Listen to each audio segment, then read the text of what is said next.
creó. Jesús, primogénito de toda creación, resplandor de la gloria de Dios. Desde el cielo descendió para salvar al pecador. En aquella cruz murió mi Redentor. Y con el Padre me reconcilió. En aquella cruz por mi pecado pagó. Y con su sangre me justificó. Entre los hombres y Dios, camino a la salvación, mostró la gloria de Dios. Entre los hombres y Dios, camino a la salvación, mostró la gloria de Dios.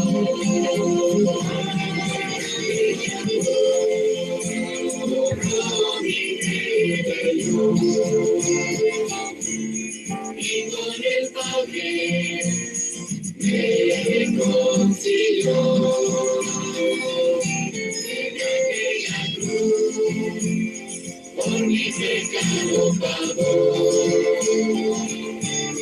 Y con su sangre me justificó. En aquella cruz por mi Redentor.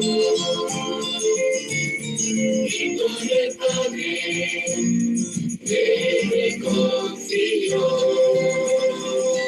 En aquella cruz por mi pecado pagó. Y con su sangre me justificó. Y con su sangre me justificó.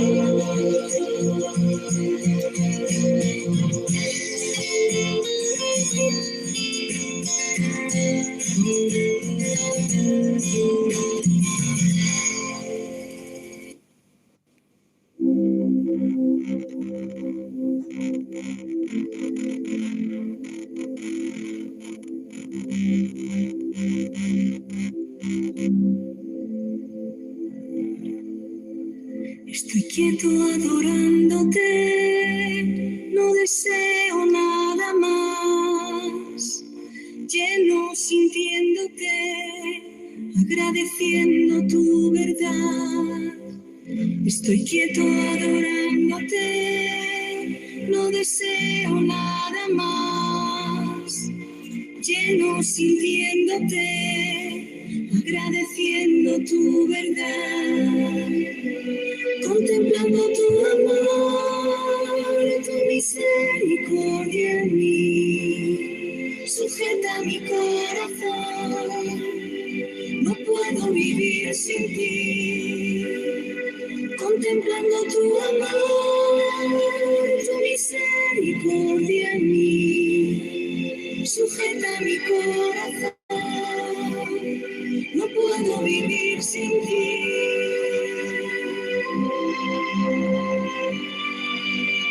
Quieto adorándote, no deseo nada más, lleno sintiéndote, agradeciendo tu verdad.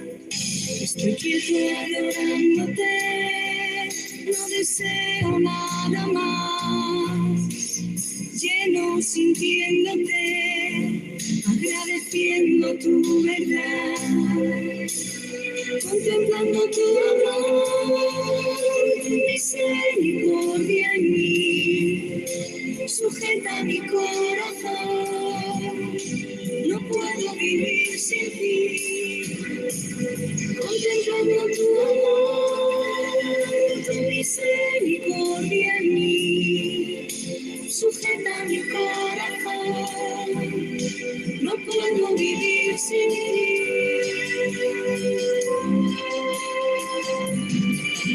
Estoy quieto adorándote.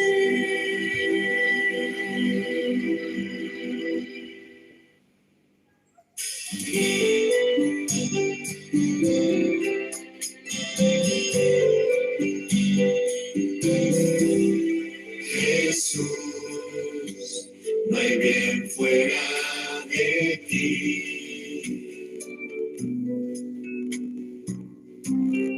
No hay lugar donde descanse mi alma.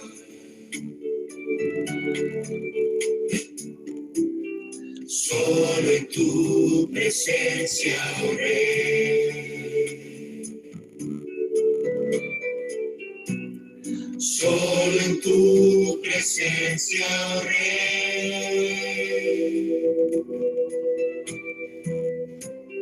Saciaré mi corazón. Jesús, no hay bien fuera de ti.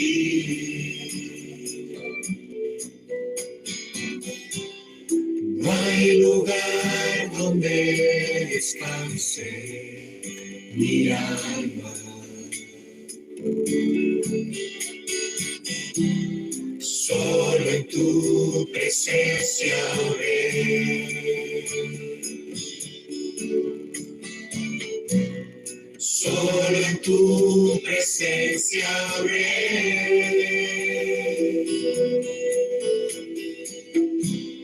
Saciaré mi corazón. Cristo,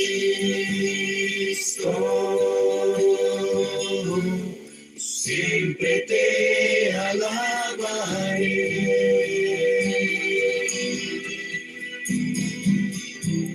Solo rendido a tus pies.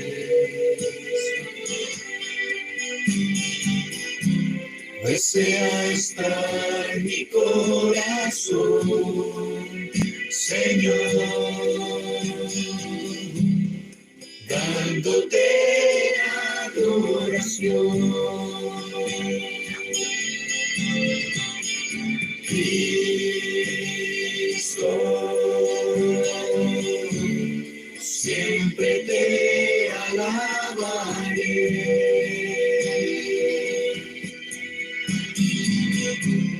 Solo rendido a tus pies. Desea estar mi corazón, Señor, dándote adoración. Mi corazón te da adoración. Mi corazón te da adoración.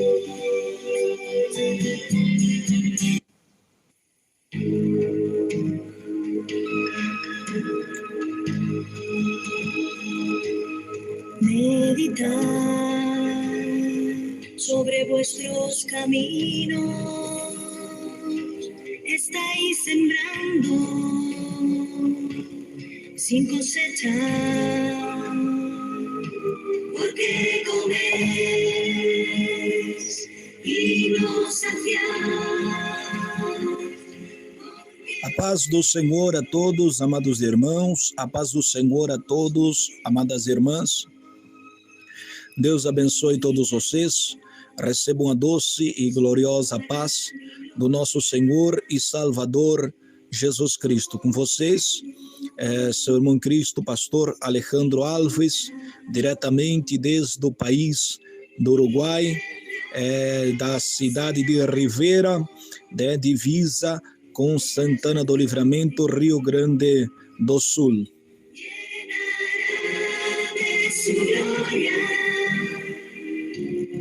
Este lugar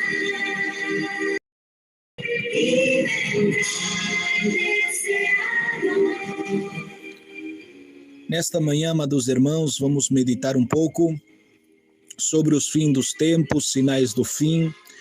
Nós estamos vendo aí uma série de acontecimentos, nós estamos vendo aí catástrofes, nós estamos vendo aí muita coisa acontecendo e vamos colocar esses sinais na escala de Deus, na escala de Jesus, na escala de sinais, e nós vamos poder ver e entender quão perto nós estamos do fim, quão perto está o nosso fim, né? O nosso fim nesta terra, né?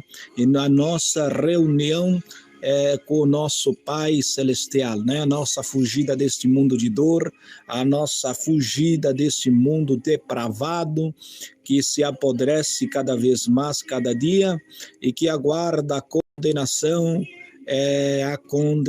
né, do nosso Senhor e Salvador Jesus Cristo. Então, amados irmãos, amadas irmãs, nesta manhã vamos meditar mais um pouquinho a respeito desta palavra em nome de Jesus. De su gloria, este lugar, y vendrá el deseado de las naciones, y la gloria postrera mayor será, edificar solo para mi gloria, conociendo mi voluntad. Glória a Deus, graças a Deus. Graças a Deus, amados irmãos, quero já começar a cumprimentar os nossos irmãos que estão nos acompanhando nesta transmissão via YouTube.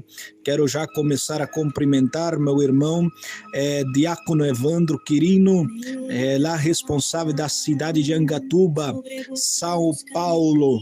Que Deus abençoe. Diácono Evandro Quirino, quero cumprimentar meu querido irmão Carlos Alberto Coelho, que nos acompanha desde a grande Portugal, lá desde o país da Portugal.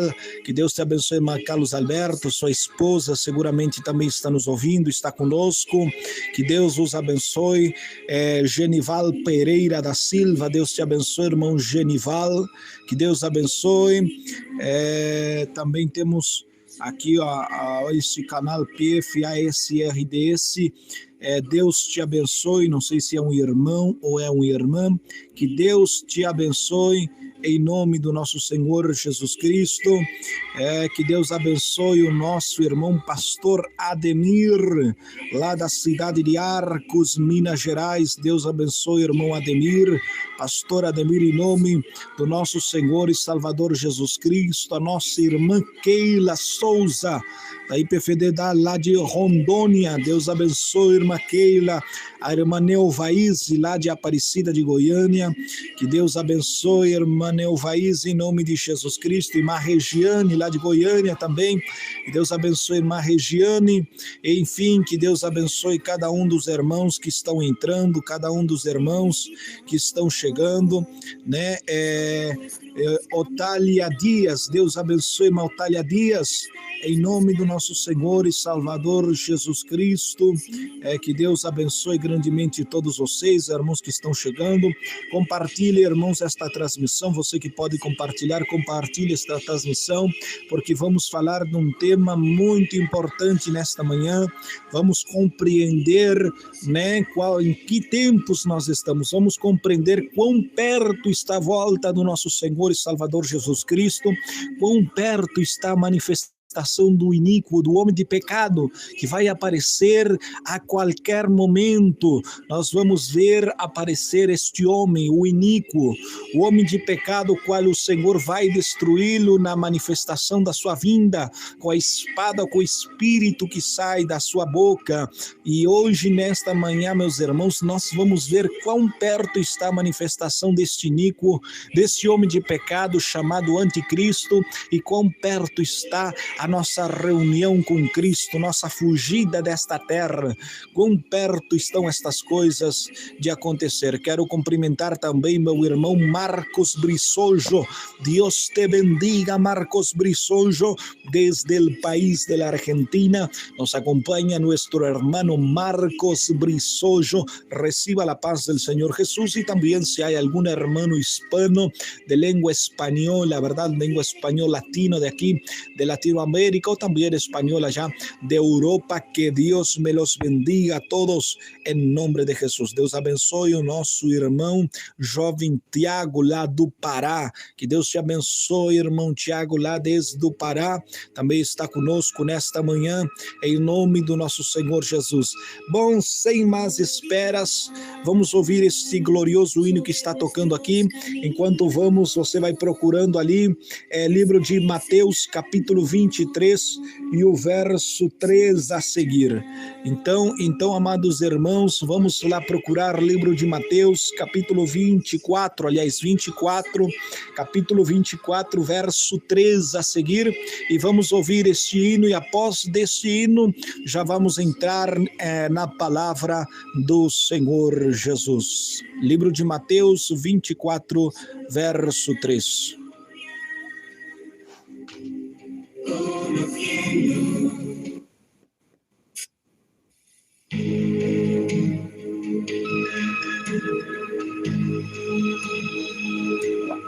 Meditar sobre vuestros caminos, estáis sembrando sin cosechar, porque coméis y no saciáis, porque bebéis y no sois llenos. Edificar solo para mi gloria, conociendo mi voluntad, y vendrá el deseado de las naciones, llenará de su gloria este lugar, y vendrá el deseado de las naciones, y la gloria postrera mayor será. Meditar sobre vuestros caminos, estáis buscando sin encontrar, porque pedís sin recibir, porque llamáis y no cesáis. Edificar solo para mi gloria, conociendo mi voluntad, y vendrá el deseado de las naciones, llenará de su gloria este lugar, y vendrá el deseado de las naciones, y la gloria postrera mayor será.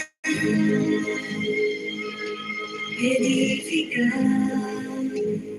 solo para mi gloria, conociendo mi voluntad.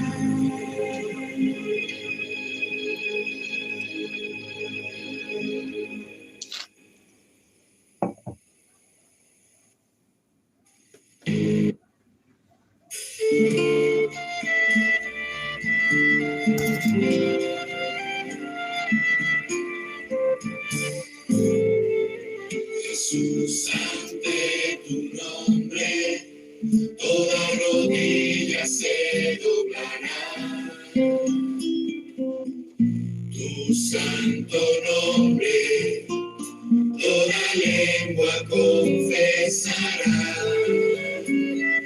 solo ante tu nombre las naciones se postrarán, reconociendo que eres rey por la eternidad. Adoraré, Señor Jesús, a ningún Dios. Este mundo me quiera ofrecer, solamente en tu nombre, Cristo, confiaré.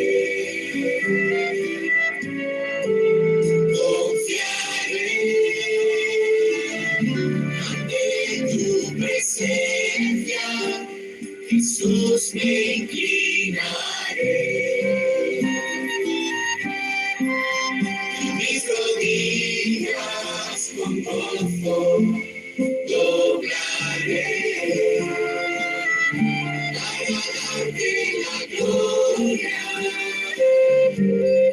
darte gloria, mi Señor.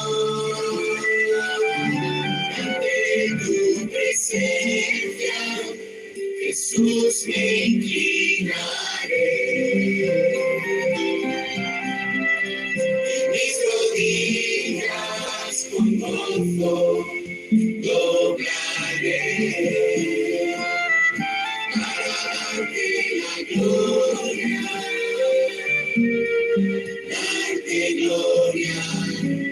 darte gloria, mi Señor,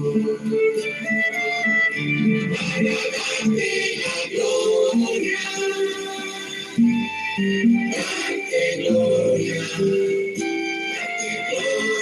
mi Señor.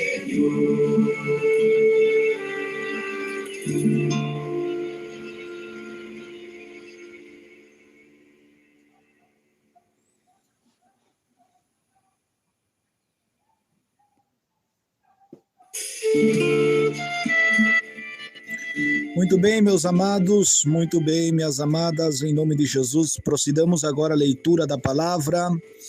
Que Deus abençoe a irmã Nanda, que acabou de entrar agora. Deus abençoe a irmã Nanda Araújo. Vamos proceder à leitura da palavra de Deus, Mateus 24, verso 3.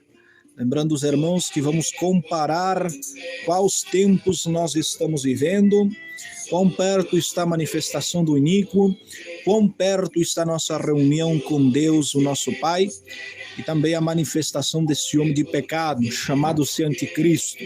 Então vamos analisar hoje este sermão escatológico, né? Ou seja, revelações dos últimos tempos, daquilo que haveria de acontecer. Então vamos ver hoje quais são os tempos que estamos vivendo pela luz da Bíblia Sagrada, amém?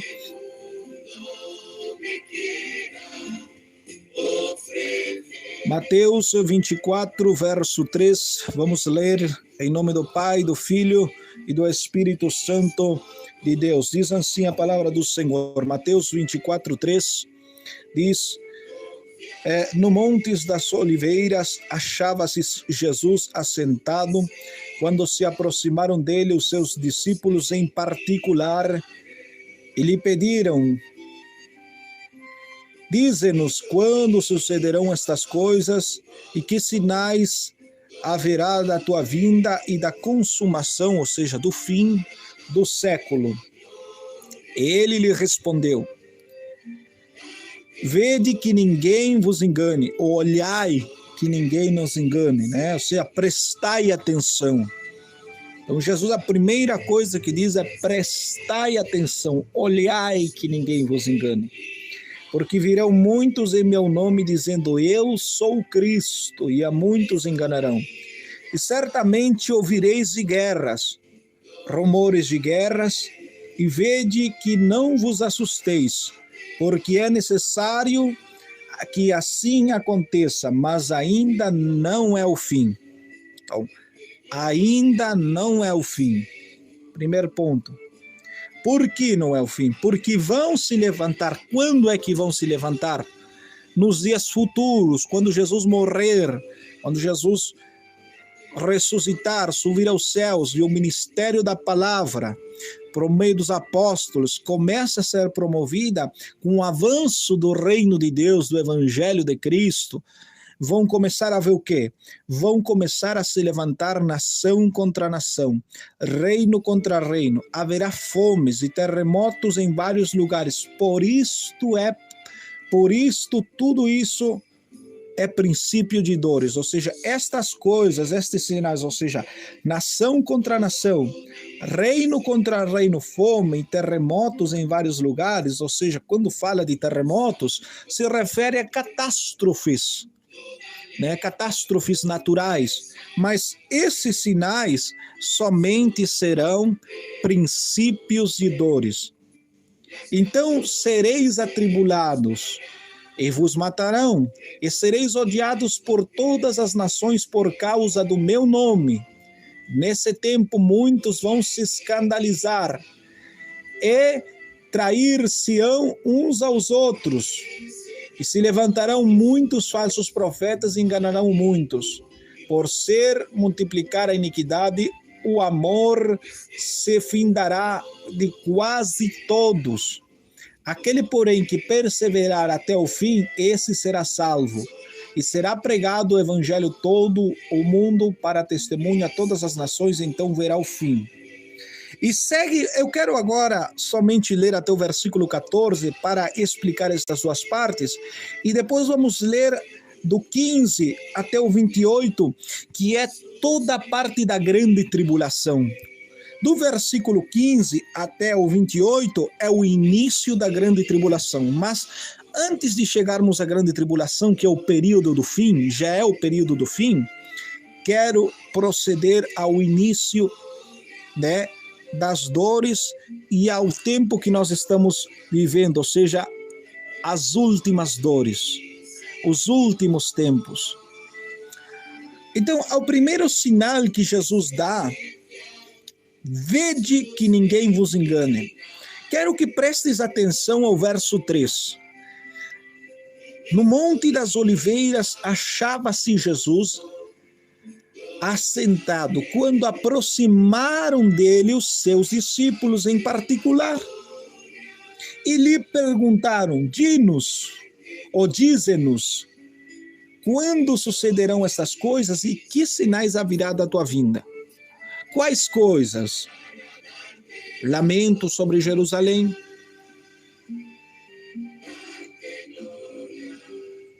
todas essas coisas que Jesus fala no capítulo 23, o lamento sobre Jerusalém, a destruição sobre Jerusalém, e também os dias do fim do mundo.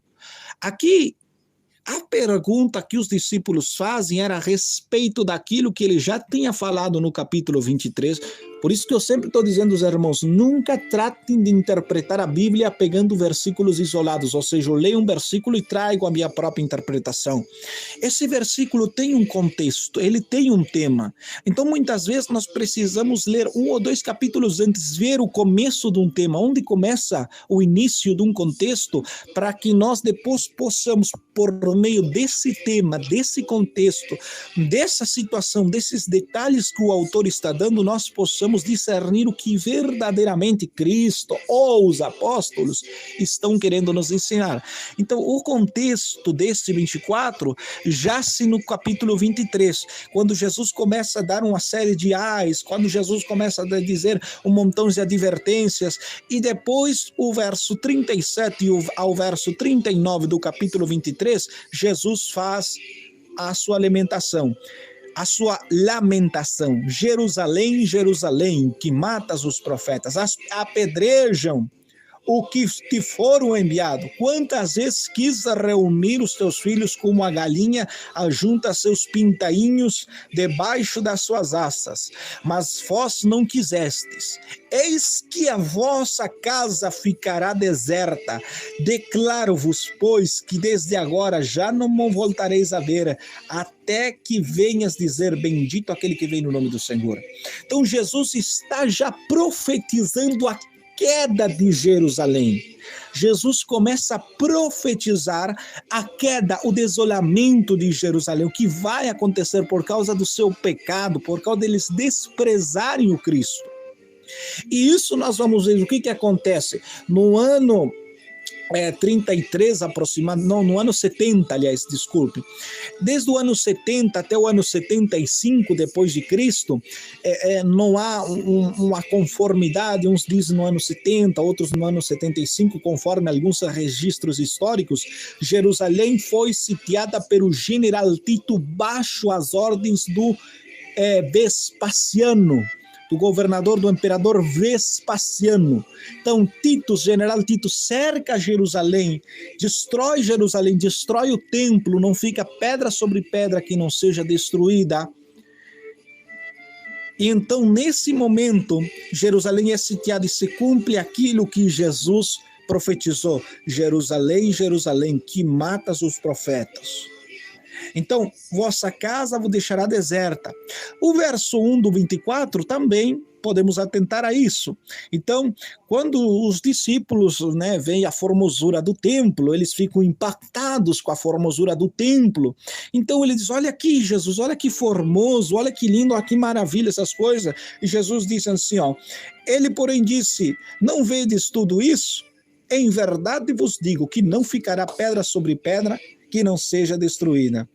Então os discípulos vêm para lhe mostrar a construção, a formosura dessa construção, e Jesus também disse, veja para isso vós também. Vocês olharam para a formosura, mas agora veja para isso também, isso é construído por homens. Esse templo vai chegar ao fim, não vai se precisar mais, no momento que o Filho do Homem seja morto na cruz do Calvário, acabou o sacrifício contínuo.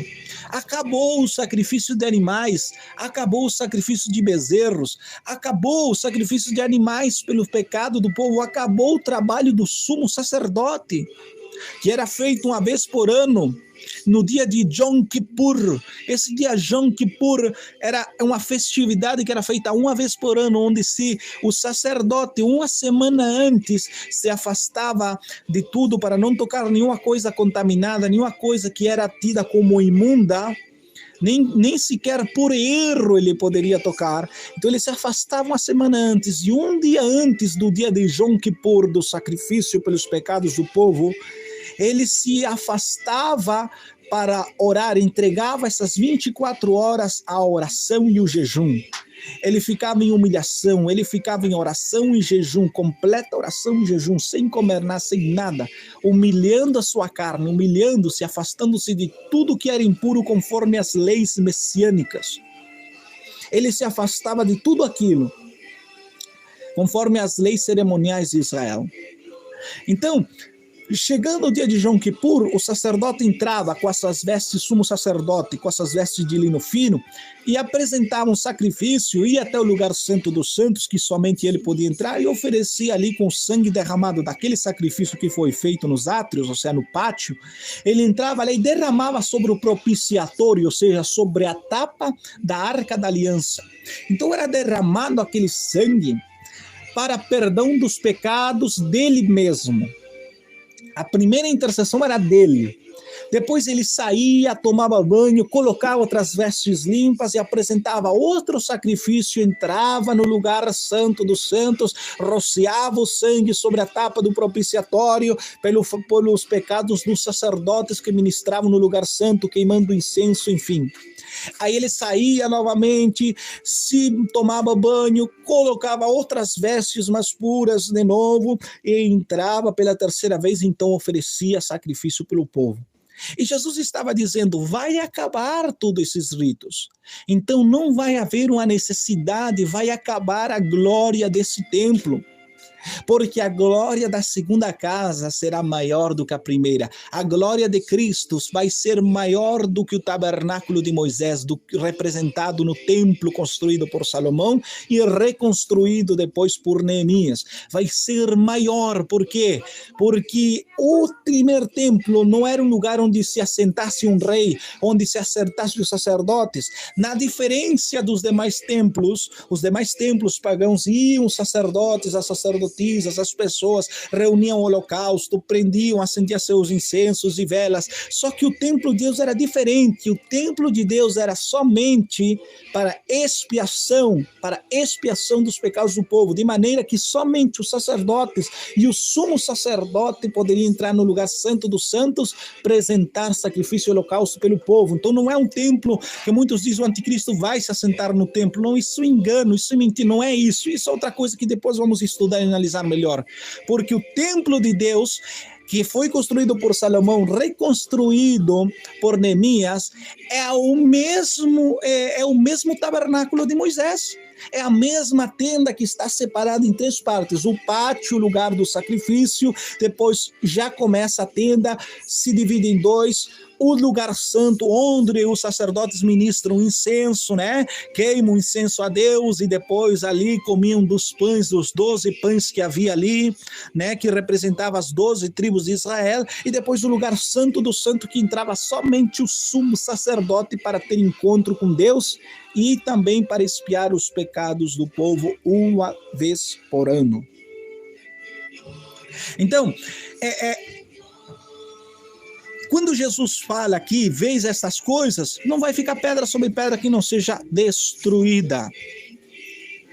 Não vai ficar pedra sobre pedra que não seja destruída. Não vai ficar pedra sobre pedra que não seja destruída. Então vai acabar, porque a glória da segunda casa, qual é a casa? Qual é o nosso tabernáculo? Eis aqui o tabernáculo. Deus com os homens, fala em Apocalipse. Eis aqui o tabernáculo. Deus com os homens. Qual é o nosso tabernáculo? Qual é a glória da segunda casa?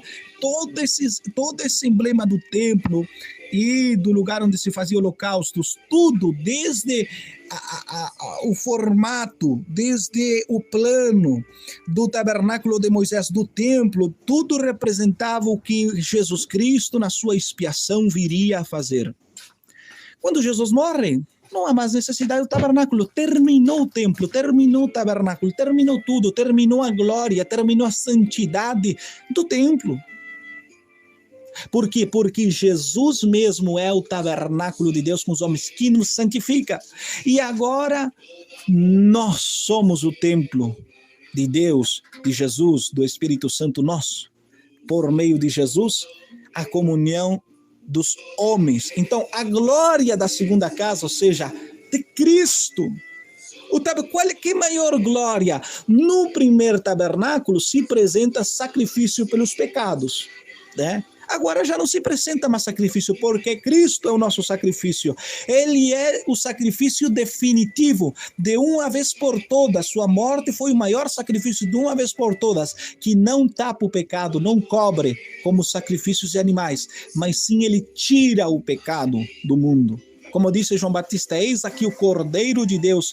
Os demais cordeiros tapavam, não tirava. O sacrifício, cordeiro sacrificado não tirava, mas Jesus é o Cordeiro de Deus que tira o pecado do mundo. Ele tira o pecado do mundo. Então Jesus diz aqui, não ficará pedra sobre pedra que não seja destruída. Faz parte do seu sermão escatológico da destruição e da desolação de Israel. Faz parte disso aí. E agora entramos nos sinais, porque também do verso 3, eles pedem sinais, né? Dessas coisas. Quais coisas? Aquilo que Jesus falou, a destruição de Jerusalém, no capítulo 23. A série de sinais da destruição, o desolamento de Israel, verso 37 ao 39 do capítulo 3, a devastação. Bom, a destruição do templo também, como parte da devastação, da desolação de Israel. Então, os discípulos dizem, que sinais haverão destas coisas? Quais coisas? Essas que eu já falei, destruição do templo, e também a devastação de Jerusalém. Mas os discípulos vão mais além na sua pergunta. Que sinais haverão destas coisas, ou seja, da devastação, da destruição de Jerusalém e também dos fins dos tempos? Então Jesus não só dá sinais da devastação que vai haver em Jerusalém, mas Jesus agora dá um sermão escatológico. Também o que vai acontecer nos últimos dias e no fim. Porque a pergunta dos apóstolos é: que sinais haverá destas coisas? Quais coisas? A destruição de Jerusalém. Jerusalém sitiada, a destruição do templo. Mas também, ele diz, e da tua vinda, do fim dos séculos, da consumação do mundo, dos séculos. E aí Jesus começa a falar. Então nós vamos aqui, ó. Do verso 3 ao verso 8, o que diz? Verso 4, e ele respondeu: vede que ninguém vos engane, porque virão muitos em meu nome dizendo, eu sou Cristo, e a muitos enganarão. E certamente ouvireis de guerras, ou rumores de guerras, vede que não vos assusteis, porque é necessário que assim aconteça, mas ainda não é o fim. Porque se levantará nação contra nação, reino contra reino, haverá fomes e terremotos em vários lugares. Porém, isto vai ser somente princípio de dores. O que Jesus está dizendo? Depois da minha vinda, depois da morte, aliás, depois da minha morte, a minha ressurreição ao Pai, depois que eu vos envio o Consolador, depois que a igreja comece a crescer, haja um avanço do Evangelho, então Israel vai ser sitiada. Ouvireis de guerras, rumores de guerras, vocês vão ouvir da queda futura também de Roma, Roma conquistando cidades, Roma se adonando de cidades e entre ela também se adonando da própria Jerusalém, a devastação total de Israel. E nós vamos ver isso, vocês vão ouvir isso, de guerras e de rumores de guerras. Verão muitos em meu nome, ou seja, no nome de quem? De Jesus, dizendo ser ungidos de Deus. Como que acontece isso? É só nós ler a carta de Atos dos Apóstolos e ver ali os hereges que se manifestam. É só nós vermos João escrevendo o Evangelho de João, que o Evangelho de João, comparado com Mateus, Marcos e Lucas, o Evangelho de João, ele resume o princípio do ministério de Cristo, mas ele se enfoca mais nas últimas semanas antes da morte de Cristo. Então, é só olhar para o Evangelho de João, é só olhar para as cartas de João e vemos João combatendo o gnosticismo, João combatendo o agnosticismo, João combatendo o falso profeta. Olha, saíram de nós, mas não eram de nós, porque se fossem de nós, teriam permanecido entre nós. Então saíram de nós, saíram proclamando a Cristo do meio de entre nós, mas não são de nós, porque não guardam a mesma doutrina, não guardam a mesma palavra, não guardam os mesmos ensinamentos, não acreditam que o verbo se fez carne, não acreditam e porém começam a trazer heresias. Nós vemos os nicolaítas também, eram uns que saíram do meio do povo de Deus, uns que possivelmente a seita dos nicolaítas foi iniciada por um dos primeiros 7 diáconos, entre eles estava Nicolás. Então, dentre os de Nicolás, do diácono Nicolás, dentre eles, dentre a igreja, dentre o povo de Deus, surgirão falsos profetas. Porque diz no meu nome, surgirão falsos cristos, ou seja, no nome de Jesus, no nome do segunda pessoa da Trindade, vão surgir ungidos de Deus, se dizem ser que vem no nome de Jesus, que creem em Jesus, que acreditam no Cristo morto e ressuscitado, porém vão enganar, vão apresentar doutrinas hereges. Vemos Paulo lutando também contra os judeus que se convertiam e que aceitavam que Jesus era o Messias, mas queriam trazer práticas da lei messiânica que já foram concluídas em Cristo, queriam trazer práticas da lei cerimonial que foram concluídas por Cristo como forma também de salvação. Então eles diziam, nossa, eu creio sim que Jesus foi o Messias, creio que ele foi o Redentor, o Salvador, mas também não é suficiente crer nele. nele. A fé em Jesus não é suficiente para a salvação. Nós temos que também fazer alguma coisa. Então, sabe uma coisa? Vamos também obedecer à lei cerimonial de Moisés. Vamos também obedecer às leis messiânicas de Cristo, porque nós fazendo essas leis messiânicas e tudo isso, também vamos contribuir para a nossa salvação. Que isso é errado. Paulo luta contra isso. Paulo diz: guardais os meses, guardais os dias, guardais os anos, me temo que entre vós esteja trabalhado em vão. Por que Paulo diz isso aos Gálatas? Porque eles estavam trazendo partes de leis cerimoniais que foram concluídas, não abolidas. Jesus não veio abolir nem sequer as leis cerimoniais, mas ele veio a cumpri-las. Foram cumpridas já em Cristo. Hoje em dia não há necessidade de nós se afastar de determinados alimentos. A única ordem de nós se afastar, que permanece até hoje, é de sangue. Demais, todos os alimentos foram purificados por Cristo, para o nosso bom proveito. Então Paulo combate tudo isso. Paulo começa a combater. Então nós vemos totalmente o avanço do evangelho, mas um intenso combate pelas heresias. É isto que Jesus diz: e virão muitos em meu nome, dizendo eu sou o Cristo, ou seja, eu sou ungido. A palavra Christos vem do grego, que significa ungido. Então eu sou ungido, saem do meio do povo de Deus. Vemos o autor de Hebreu combatendo os apóstatas, aqueles que entraram e se converteram dentro da igreja. Cristo foi claramente crucificado diante deles, foi exposto o evangelho como Cristo Messias, mas agora também eles voltam atrás, ou seja, voltam às práticas judaicas, anulando o cristianismo, anulando que Cristo, aqueles que um dia eles confessaram como Messias, eles anulam que ele não é o Messias. E se eles anulam, eles têm a Cristo por herege, como o judaísmo tem a Cristo por agora, pisoteando no sangue de Cristo, desprezando o evangelho, desprezando o Espírito Santo, a ação do Espírito Santo, blasfemando contra Deus, blasfemando contra Jesus e com o próprio Espírito Santo.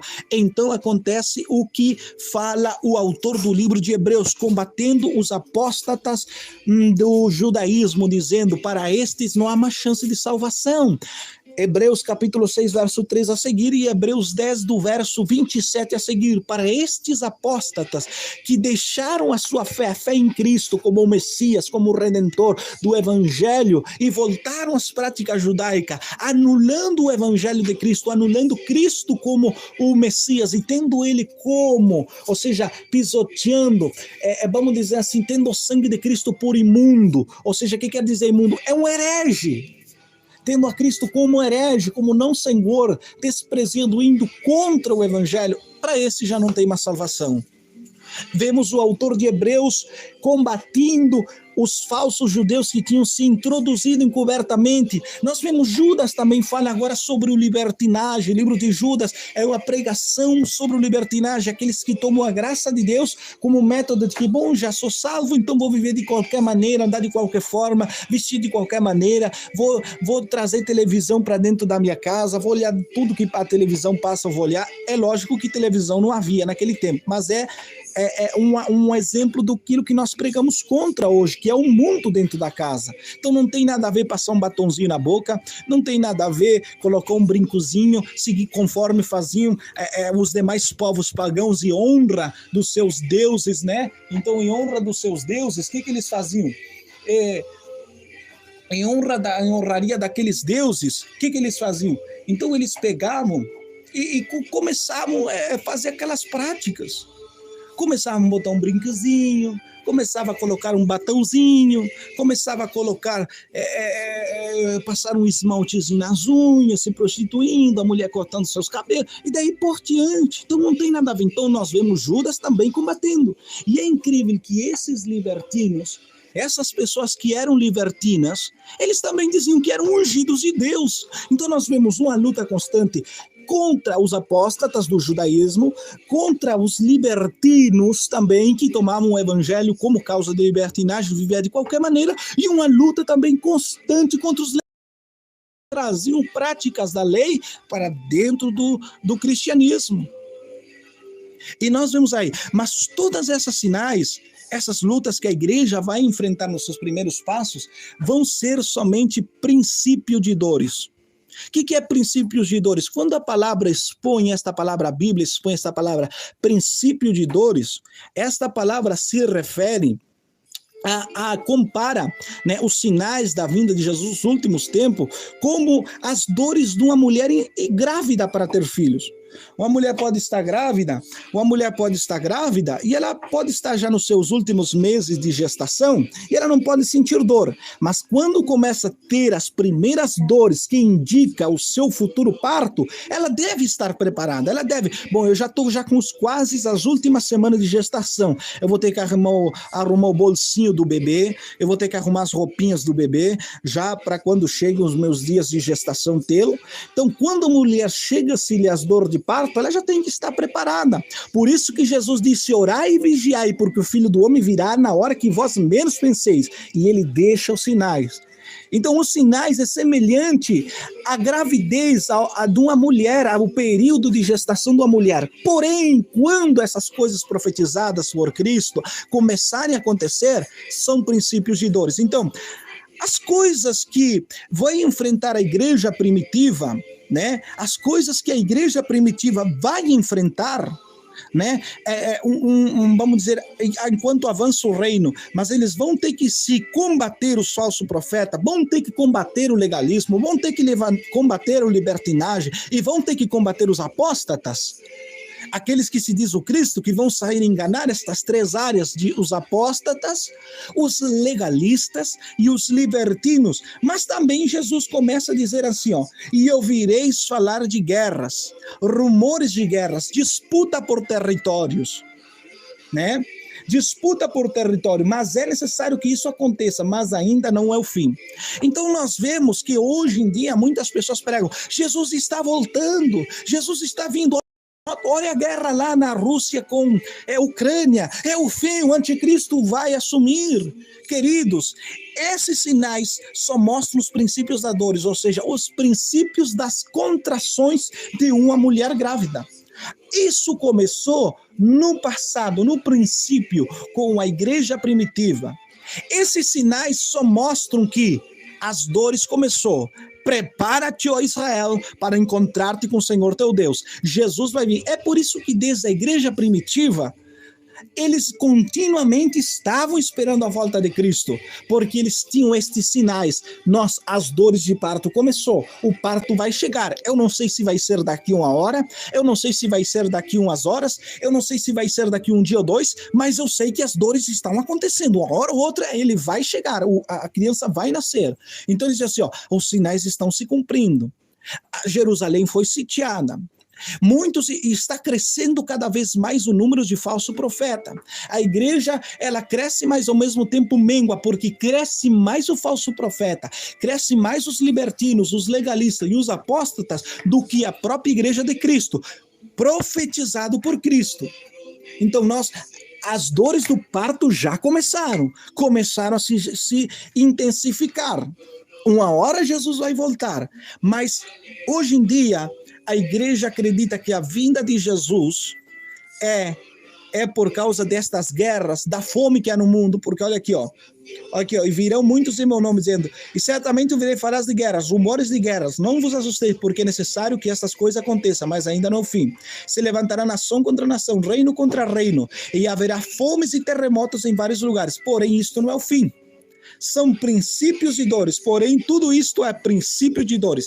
São as primeiras contrações de uma mulher grávida, as primeiras contrações de uma mulher encinta, as primeiras dores de contração que está indicando o parto está pronto a ser executado. Eu não sei se vai ser daqui uma hora, daqui duas, daqui um dia ou dois máximo, mas ele vai ser executado.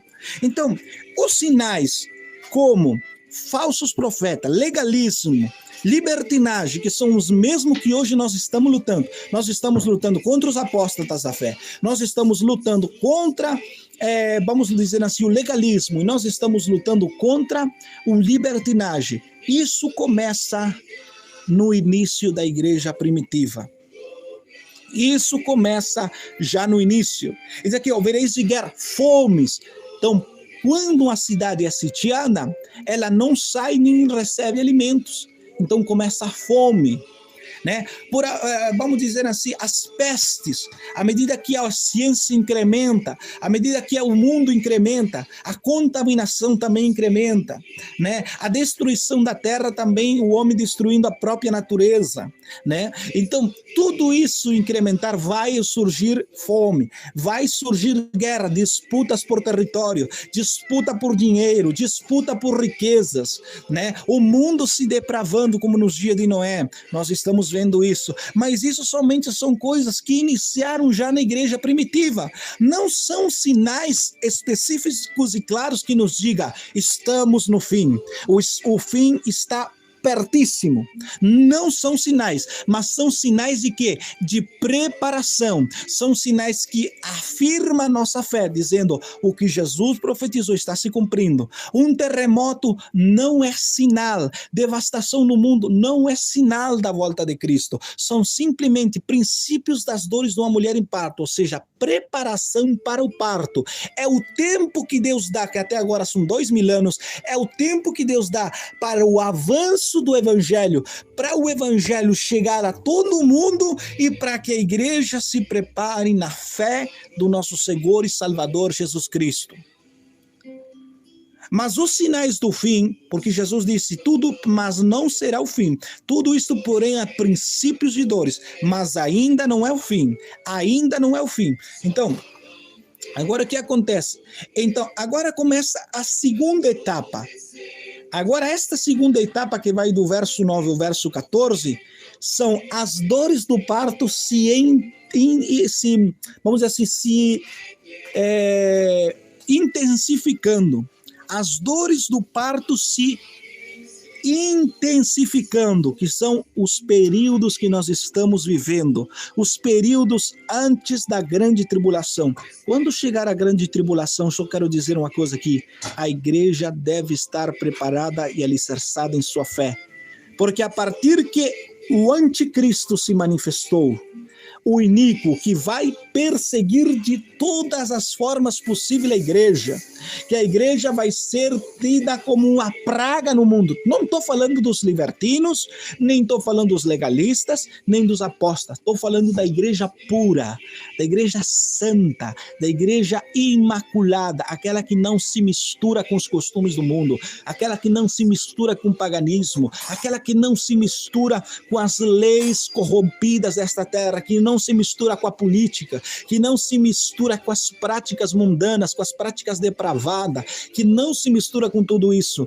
Essa igreja pura, essa igreja já estamos vendo hoje, ela está tendo sido como uma praga, ela está sendo deixada de lado, ela está sendo desprezada, ela está sendo, enquanto falsos profetas da doutrina da prosperidade, do libertinagem e sucessivamente os apóstatas da fé, que trazem cada ensinanças hereges para dentro das suas igrejas, esses são admirados. Veja aí, suba no ônibus, num mercado, numa loja, e entre lá você vai encontrar louvores que estão ouvindo, mas esses louvores não são louvores, são outros louvores. Louvor ao homem, louvor ao próprio ego do homem, que vai em conformidade do mundo. Suba no ônibus e você vai escutar Sabor de Mel. Suba no ônibus e você vai escutar Fernandinho lá cantando. Suba no ônibus e você vai escutar a Voz da Verdade cantando. Suba no ônibus e você vai escutar uma série de hinos hereges que alimentam a carne do homem, porém é isso que o mundo quer. Um evangelho que dê comodidades para eles, um evangelho que exalta, um evangelho que glorifica o homem, um evangelho que deixa o homem lá em cima, que não exige renúncia, que não exige santidade, um evangelho totalmente libertino, liberal. Bom, isso é que o mundo quer, porque o mundo não quer abandonar os seus pecados. O que eles vão fazer? Eles vão ter o Papa como seu próprio líder religioso. E as igrejas evangélicas e outras mais libertinas, liberais, como a filha da grande prostituta que é a própria igreja católica. Eles vão ter essas igrejas lá em cima, o mundo vai adequar suas próprias, vão ter como homens de Deus os falsos profetas, vão ter como ungidos aqueles que são libertinos, os apóstatas da fé, os legalistas vão ter como homem de Deus, ao invés do cristianismo, da Igreja de Jesus, que vai muito além de denominações, vai muito mais do que pertencer a uma denominações, vai à santidade, a essência da santidade, que começa internamente e se manifesta externamente. Essa igreja, os verdadeiros seguidores de Cristo, vão ser perseguidos e nós já estamos começando a sofrer essa espécie de perseguição.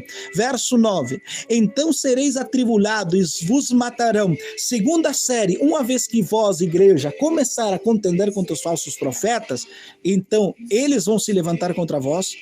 O mundo também, as leis, porque as leis, como o falso profeta se adequa com as leis do mundo, então vão se unir contra a igreja. Então sereis atribulados, e vos matarão, sereis odiados por todas as nações, por causa do meu nome. Nesse tempo, muitos hão de se escandalizar, tirarão e odiarão uns aos outros, levantarão muitos falsos profetas, enganarão a muitos. Agora você veja, por que se repete o verso 11 aqui, se Jesus disse assim, porque virão muitos em meu nome, mas agora diz, se levantarão muitos falsos profetas, enganarão a muitos.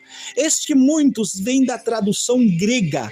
Na tradução grega você não vai encontrar a palavra muitos, mas você vai encontrar a maioria, ou seja, a maioria dos crentes, ou seja, enganarão a quase todos. Esta é a palavra correta, enganarão a quase todos, ou seja, a maioria da igreja, a maioria do cristianismo vai estar baixo engano.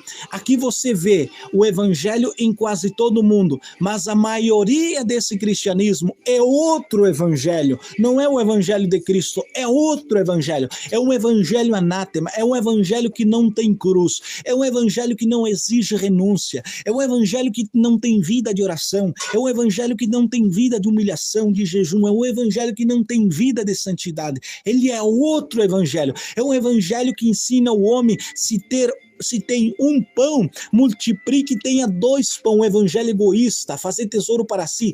Enquanto Jesus diz assim, ó, quem tem 2 pão, divida com aquele que não tem. É um evangelho que diz assim, ó, fazei tesouro na terra e não no céu, mas o evangelho de Cristo é fazei tesouro no céu e não na terra. É um evangelho que diz assim, ó, o pão de hoje, manhã e de todo mês, eu quero ele hoje, mas o evangelho de Cristo diz assim, ó, dai-nos hoje o pão de cada dia, o necessário de cada dia, tudo o que eu necessito é realmente o necessário para o dia a dia.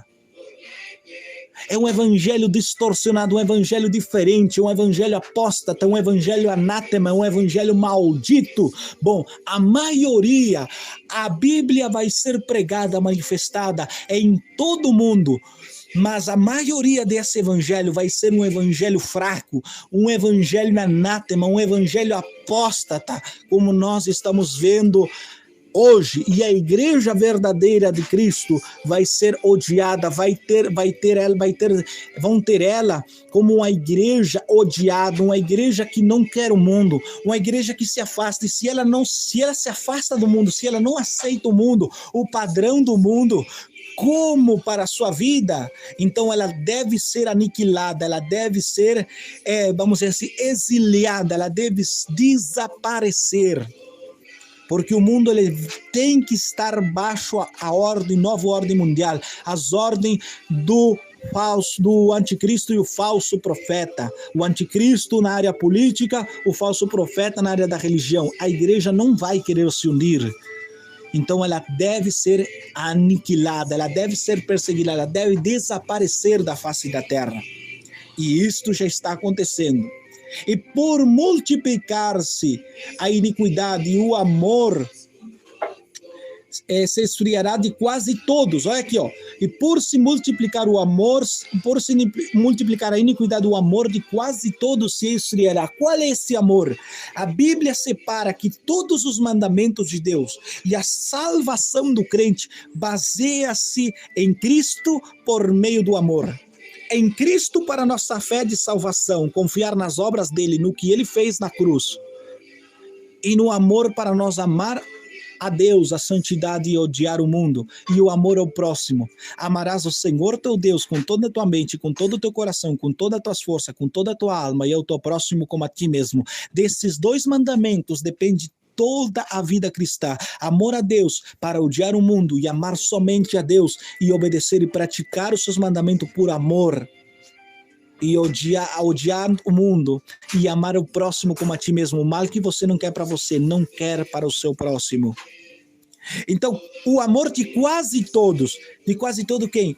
Do crente, do mundo, vai se esfriar, o mundo vai perder o amor ao próximo e vai perder o amor a Deus. É isto que estamos falando. Uma igreja cheia, lotada, de multidões de pessoas dizendo: Senhor, eu te amo, Senhor, eu te amo, falando em línguas, falando em língua oricanta, lá vai em não sei quantas línguas mais, falando em língua, profetizando, dizendo eu te amo, mas vivendo fora da palavra de Deus. E no livro de João, capítulo 14, verso 21 a seguir diz: aquele que guarda os meus mandamentos, este é o que me ama. A prova que eu amo a Deus é a minha regeneração. O que eu obedeço por amor e persevero até o fim neste amor. Nesta alegria, persevero em santidade, tenho desejo de conhecer a Deus para amar mais a Deus, para me passar mais a sua vontade e a sua glória. Tenho desejo de viver em oração, porque em oração tenho comunhão com Deus. Eu conheço a sua santidade, eu conheço, me entrego em oração, jejum, eu amo, me entrego com forças, odeio o mundo e quando eu peco, eu me sinto ferido. Então, esse amor genuíno vai ser trocado por libertinagem e vai acontecer o que Jesus disse: este povo de lábios me honra, mas o seu coração está completamente longe e afastado de mim, o seu amor. Eles falam que me amam de lábios, mas o meu coração ama o mundo, porque as coisas do mundo busca televisãozinha, redezinha social, busca viver uma vida depravada, busca tintura, maquiagem, busca vestir de uma forma imprudente, decotes mundanos, seio de amostra, colocar uma brusinha toda arrochada, desenhando o corpo, uma calça comprida que marca as partes íntimas, uma saia que é mini saia, uma saia para cima do joelho, para baixo do joelho, mas ligada no corpo, abraçando a moda do mundo, penteados conforme o mundo se penteia, se penteando, chamando a sensualidade.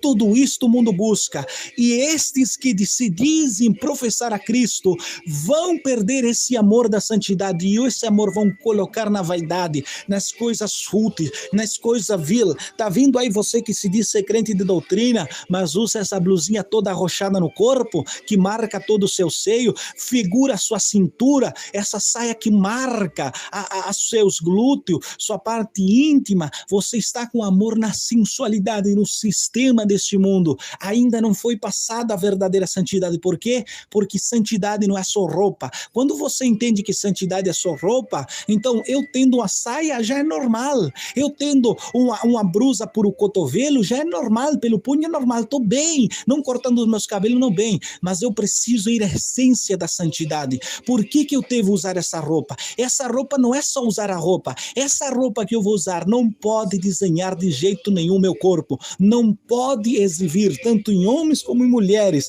a sensualidade.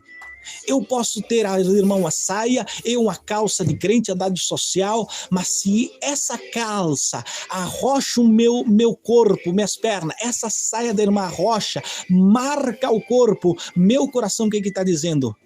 Sensualidade, luxúria, lascívia. Meu coração está preso a isso enquanto eu professo o evangelho. Quantos que professam o evangelho, que usam saia, andam com roupa cotovelo, mas ligada no corpo, fazem cada penteado, meus irmãos, que chamam a lascívia, a sedução da carne. Seu coração está preso aos costumes, a lascívia, a luxúria.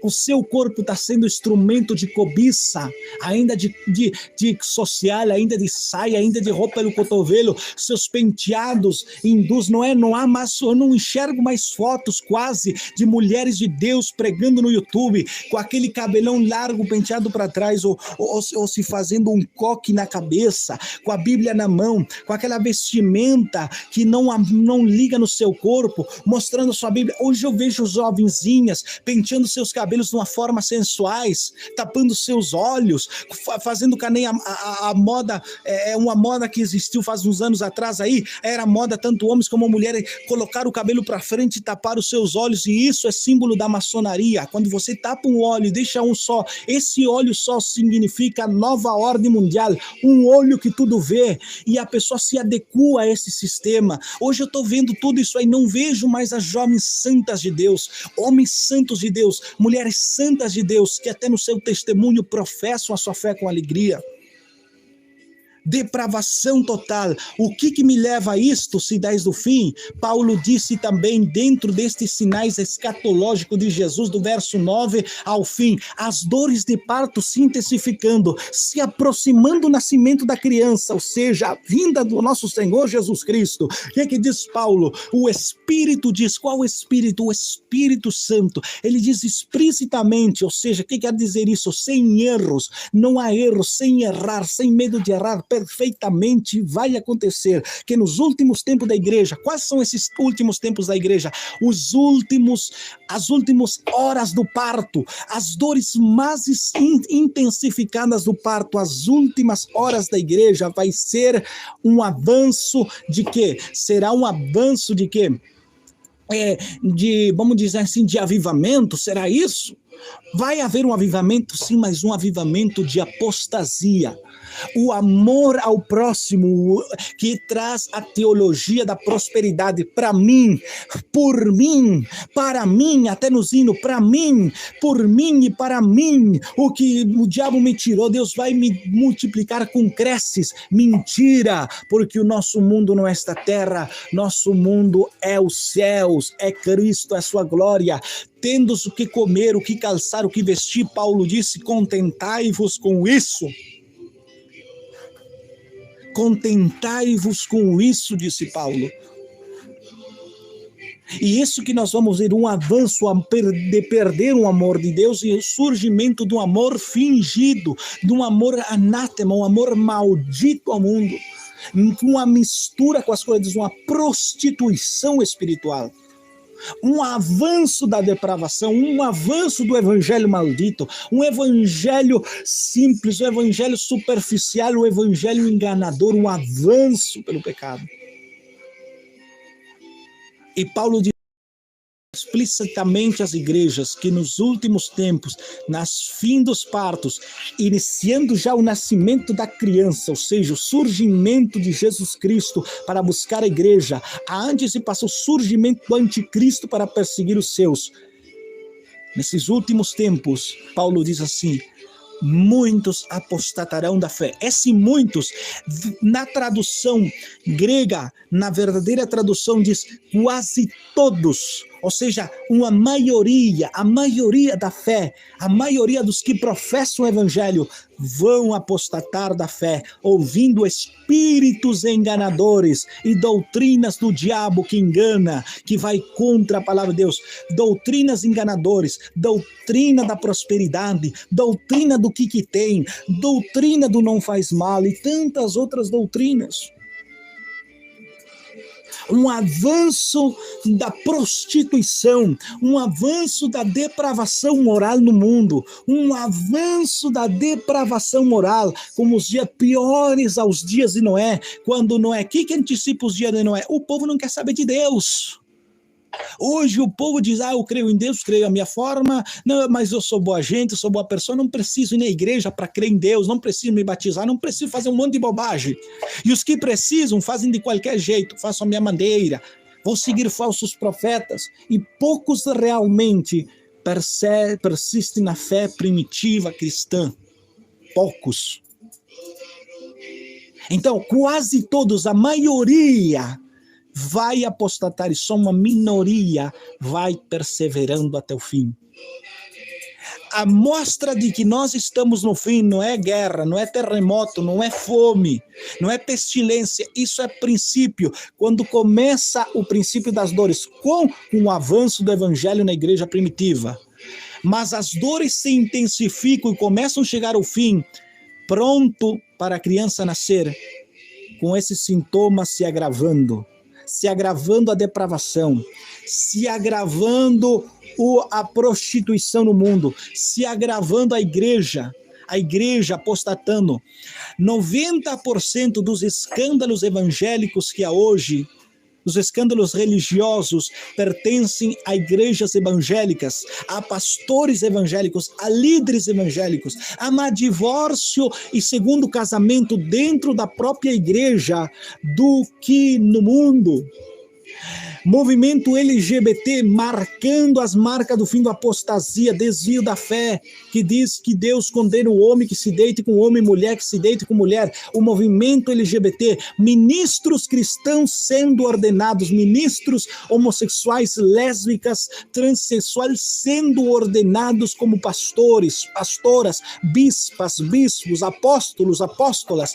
Depravação no mundo aumentando, o evangelho sendo prostituído, sendo passado de uma forma infiel, marcaria os últimos minutos da igreja nesta terra. Esses são os sinais que estamos falando agora, que sim, que nos prova que estamos nos últimos dias. A Bíblia sendo esparcida de uma forma fácil. Todo mundo, até o bruxo tem uma Bíblia. Até o feiticeiro tem uma Bíblia. Até a pessoa mais pobre tem o Novo Testamento e utiliza ali para fazer seu tabaco mesmo. Ou para colocar de enfeite no Salmo 91, Salmo 23. Ou como hoje está na moda, até os mundanos, pegar versículos bíblicos e colocar no seu carro. Mas não há a sinceridade, não há, vamos dizer assim, uma fidelidade, um cristianismo verdadeiro. Isso está marcando os últimos dias. E Jesus está dizendo, esses dias hão de ser acortados por causa dos escolhidos, senão nenhuma carne se salvaria. De que jeito? Não só pela dor da perseguição, mas também pelo engano em massa.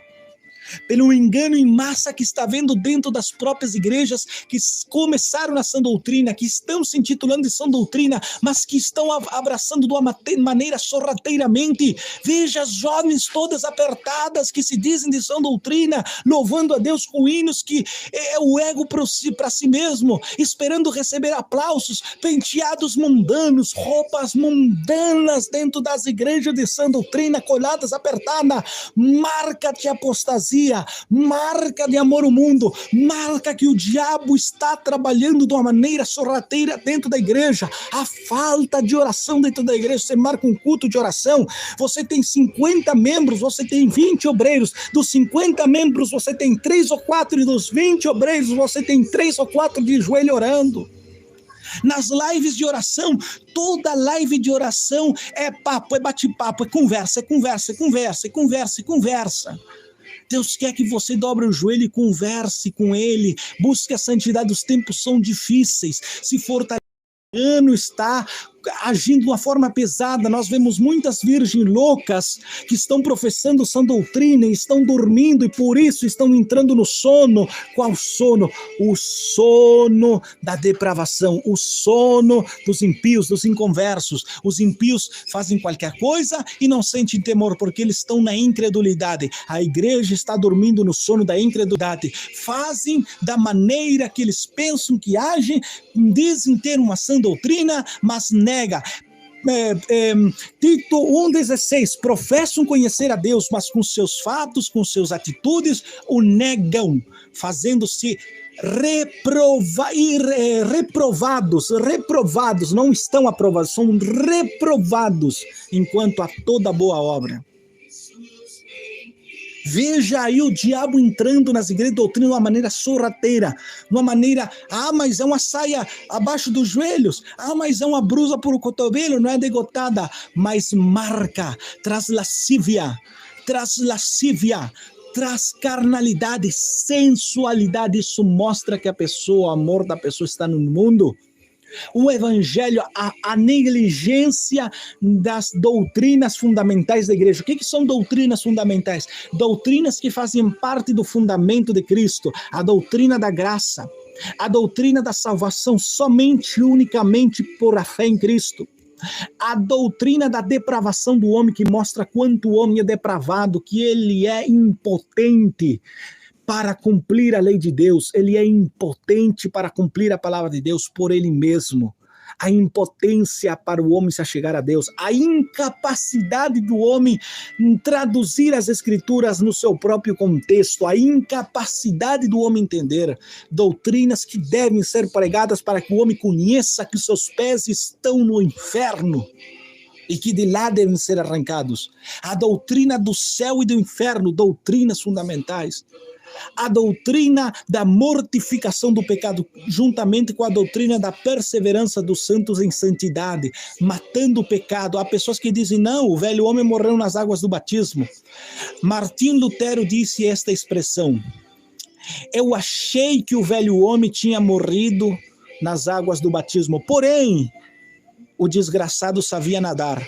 Portanto, tenho que matá-lo todos os dias. O velho homem não morre nas águas do batismo. O velho homem deve morrer na perseverança dos santos. A mortificação do velho homem, do pecado em você, deve ser diário, não somente no batismo. Isso é uma heresia dizer que o velho homem morreu nas águas do batismo. Mentira, o homem deve lidar com o seu pecado. O homem deve lidar com o seu mau caráter até a vinda de Cristo, até o seu fim dos dias nesta terra. Deve matá-lo todos os dias, em oração, jejum, obediência à palavra de Deus e confiar na graça, no poder restaurador de Cristo, no perdão dos pecados, ainda que seja como carmesim, na graça de Deus revelada aos homens. São doutrinas fundamentais que estão sendo esquecidas e por isso a igreja está sendo destruída, pendendo por libertinagem, pendendo por legalismo e também para a apostasia. Por isso, meus irmãos, nós agora entendemos que o anticristo está prestes a se manifestar. Não por as guerras, não por os rumores de guerras, não por os terremotos. É verdade que à medida que Cristo vem, isso vai se identificar. Búsqueda da superioridade, uma falsa paz. Tudo isso vai se identificar. Mas o maior sinal de que Cristo está voltando é a depravação moral no homem, a depravação, a falta das Escrituras, a insuficiência das Escrituras. As Escrituras já não é suficiente, que é um tema que vou tratar em outras lives. Vamos tratar a inerrância das Escrituras, a inspiração das Escrituras e a suficiência das Escrituras. Como as Escrituras não são suficientes para o homem chegar ao céu, porque o homem tem preguiça de analisar as Escrituras, escudrinhar as Escrituras, porque nela vos parece que tens a vida eterna, e são elas as que testificam de mim. O homem tem preguiça, não tem força de vontade para fazer isso, termina acreditando em qualquer teólogozinho que aparece hoje, qualquer mestre, e vai para o inferno, guias de cegos guiando outros cegos, levando multidões, arrastando multidões para o inferno. Não é só o mundo que leva pessoas para o inferno, mas a maioria das igrejas também estão facilitando o trabalho do mundo, levando pessoas ao inferno. Uma ignorância das Escrituras dominando a terra marca que a igreja passou dos princípios das dores, está no fim das dores, já para ser perseguida, para entrar na última hora da igreja, no último minuto, chamado-se grande tribulação, onde por um período de tempo vai ser perseguida para separar os bodes das ovelhas. Quem é bode não vai aguentar a perseguição e vai se entregar ao falso profeta, vai se entregar à marca da besta, vai se entregar ao governo, o regime do anticristo. Mas quem é de Deus, ainda que morra de fome, que morra de sede, que morra de frio com a sua família, mas não vão negar o nome de Jesus. Ainda que tenham que morrer decapitado, ainda que vajam preso, ainda que se lhe quite todo o benefício de cidadão, que se lhe for possível, não vai negar o nome de Deus. Preferirá morrer das piores maneiras antes de negar a Cristo e perder sua vida eterna. Propósito da perseguição para isso, separar quem é de quem não é. Somente quem é vai perseverar, porque Deus vai guardá-lo. Como guardaste a palavra da minha paciência, eu vou te guardar na hora da provação que há de se manifestar ao mundo. Deus vai guardá-los. Mesmo até a morte, Deus vai guardá-los do engano. Deus vai guardá-los de negar a Jesus. E até o dia do arrebatamento, Deus vai guardar aqueles que hão de ser arrebatados. Essa é a perseverança dos santos que se manifesta em santidade baixo a guarda total de Deus, conforme Salmos 91, o que habita no abrigo do Altíssimo morará baixo a sombra do Onipotente, estará guardado, sua fé estará firme, porque Deus vai sustentar a sua fé, Deus vai levar a ele a oração, sentir o desejo e sentir o poder na oração, a restauração, Deus vai guardá-lo agindo em todas as obras, para que a obra seja dele. Portanto, aquele que começou em vós a boa obra, há de aperfeiçoá-lo até o dia da manifestação de Cristo. Amém? Então, irmãos, até aqui o que Deus falou. Você que entrou mediante a transmissão desta live, volte a ouvi-la novamente. Quem entrou pela metade, quem entrou pelo início, você que escutou toda, volte a ouvir ela quantas vezes for necessária, porque estamos já nos últimos dias. Veja o mundo entrando dentro da sua própria igreja. Veja o mundo entrando dentro da sua própria igreja. Veja a depravação entrando na igreja. Veja aí o mundanismo. Veja o diabo enganando de uma maneira sorrateira. O culto já não é em humilhação e lágrimas. Há um hino que diz assim, antigo, que diz: cadê o lenço, irmão? Cadê o lenço? Não trouxe o lenço, como é que vai chorar? Então, antigamente as igrejas, irmãos, levavam o seu lenço para a igreja, porque na hora da palavra, dos louvores, Deus quebrantava o coração, havia humilhação, choro, pranto, não de emoção, mas sim de quebrantamento, confissão de pecado, batismo com o Espírito Santo. Nossa, que poder tremendo havia, os irmãos enxugando suas lágrimas. Cadê o lenço hoje?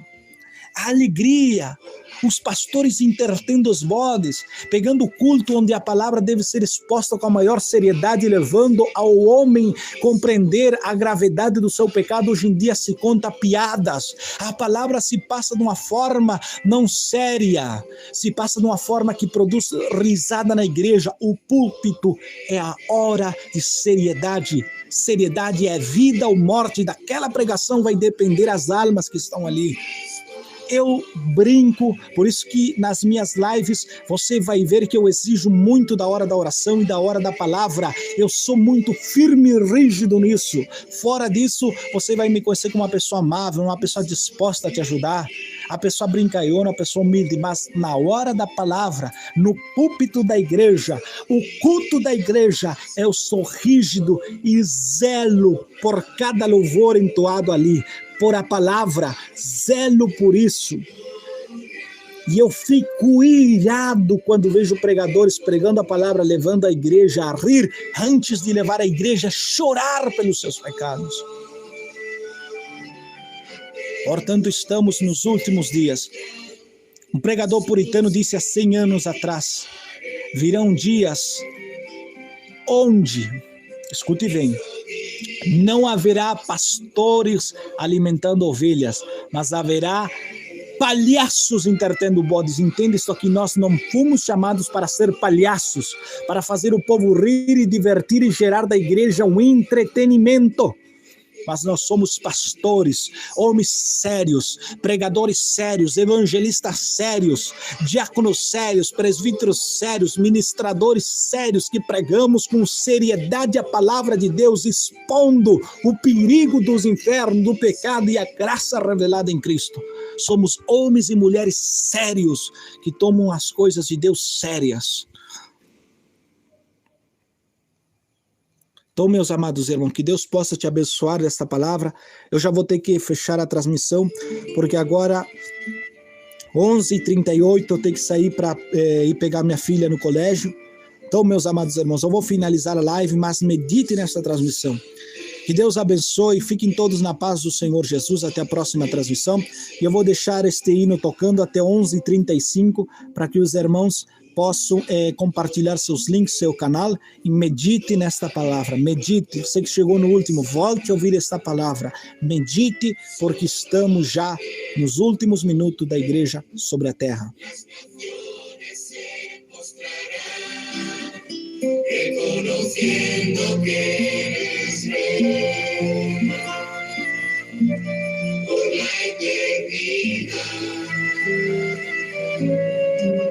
Adoraré, Señor. Jesús, a ningún Dios. Que este mundo me quiera ofrecer,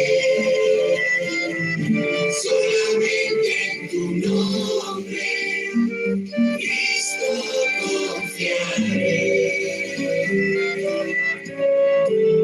Confiaré ante tu presencia, Jesús, me inclinaré.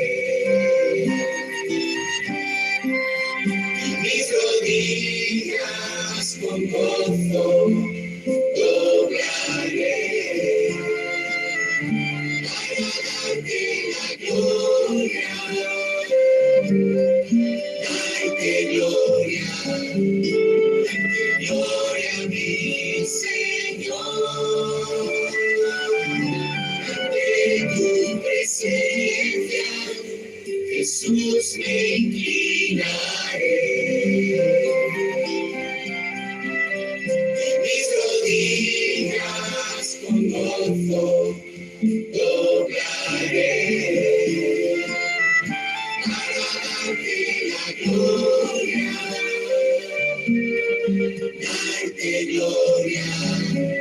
darte gloria, mi Señor, para darte la gloria,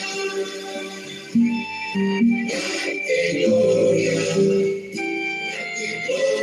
mi Señor.